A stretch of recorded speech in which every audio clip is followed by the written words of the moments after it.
Dad's voice was louder than usual that night, sharp enough to cut through every word I tried to say. "Get out and fend for yourself," he shouted, his face red with anger. Mom stood beside him, arms crossed, silent but firm. And then my brother, of course, laughed. That same mocking laugh he'd used since we were kids. "Guess the golden boy finally ran out of excuses," he said. I stood in the doorway, hands trembling, trying to hold back every emotion boiling inside me. It wasn't the first time they'd argued with me, but something about that moment felt final. I'd been trying to explain that the job I just lost wasn't my fault. The company downsized, and I was one of dozens let go. But they didn't care. To them, it was just proof I failed again. My brother Chris leaned back on the couch, still grinning. "You're 28, man.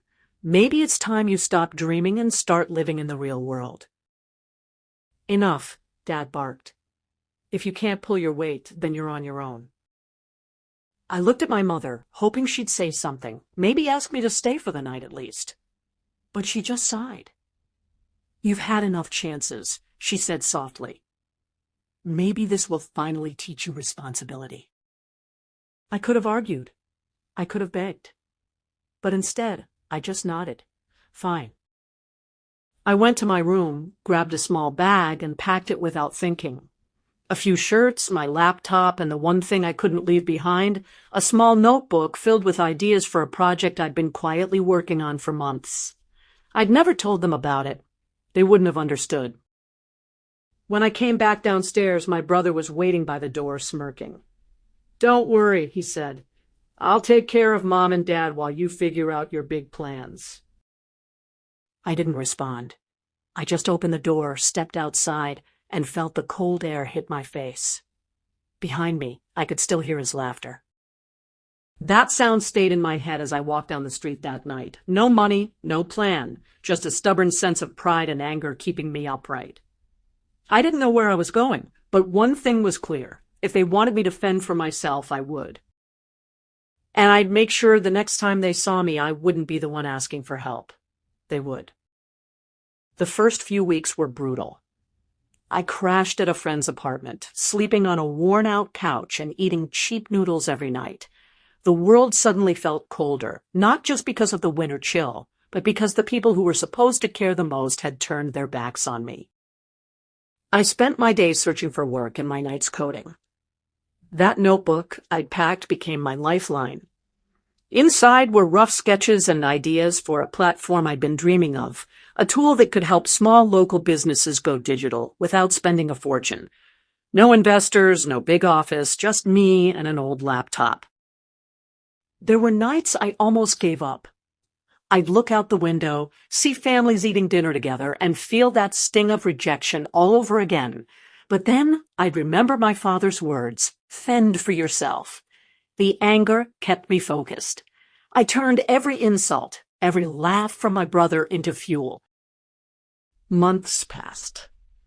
I found small freelance jobs, designing websites, writing bits of code, anything that paid enough to keep me going. Slowly, I started building my platform in the background. It was rough at first, but it worked.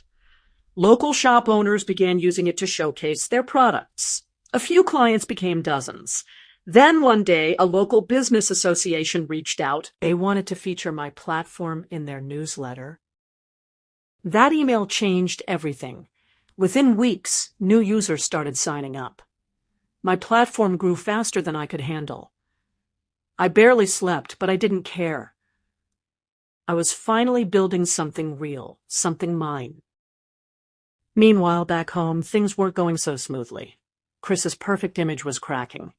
I didn't know it then, but his job was hanging by a thread, and the business he bragged about was in debt. About a year later, I got invited to speak at a small tech conference. I almost turned it down. Public speaking wasn't my thing, but something inside told me to go. When I walked on stage and introduced myself as the founder of the fastest-growing local business platform in the region, I caught my breath. The applause felt unreal. People who didn't even know me were clapping for something I'd built from scratch. The event was recorded and posted online. A few days later, my phone buzzed with a message from an unknown number. It was Chris. Hey, he wrote. Saw your video.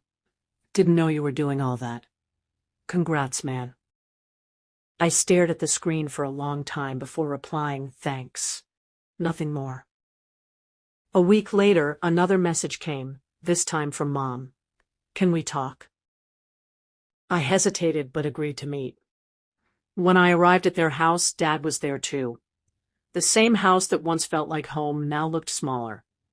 We sat around the same table where he'd once told me to get out. Dad spoke first. We saw what you've been doing, he said. We're proud of you. Mom nodded. We didn't realize how serious you were. You've done well. I waited for more, but that was it. No apology, no acknowledgement of the nights I'd spent alone or the way they'd pushed me out. Just a polite, distant approval. Then Chris walked in. He looked nothing like the smug brother I remembered.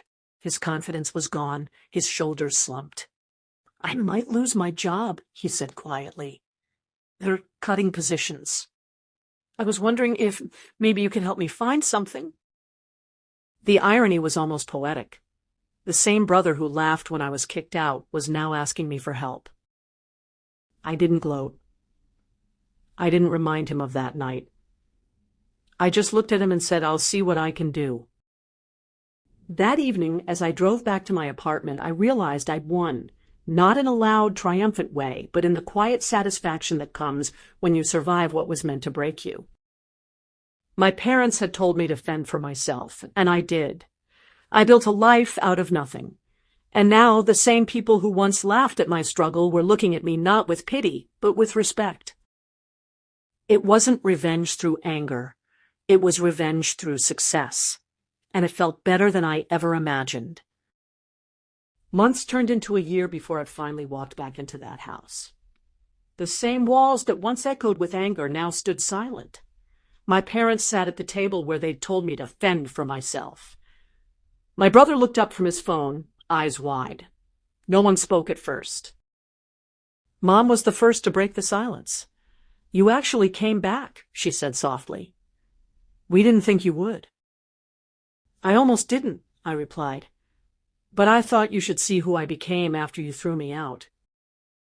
I told them about the sleepless nights, working from a small rented room, surviving on instant noodles, and teaching myself how to build something from nothing. Then I told them about the app I created, the investors who believed in me, and how I now ran my own small but growing company. Dad's face tightened, pride and regret warring behind his eyes. We just wanted you to be responsible, he said quietly. I was trying, I said. You never gave me time to prove it. My brother shifted uncomfortably. I shouldn't have laughed that night, he muttered. I was a jerk. You all were, I said, not in anger but truth. But it helped. You pushed me so hard that failure stopped scaring me. Mom's eyes glistened. We didn't realize how much we hurt you. I know, I said, standing up. That's why I'm not here for revenge. I just wanted you to see I made it. Without your help. Without your belief. Dad followed me to the door. You proved us wrong, he said quietly. I turned, smiling faintly. I didn't need to. I just proved that I could do it, even when no one believed I could. As I walked away, the weight I'd carried for years finally lifted. They had thrown me out to fend for myself, and I did. Better than any of them ever imagined.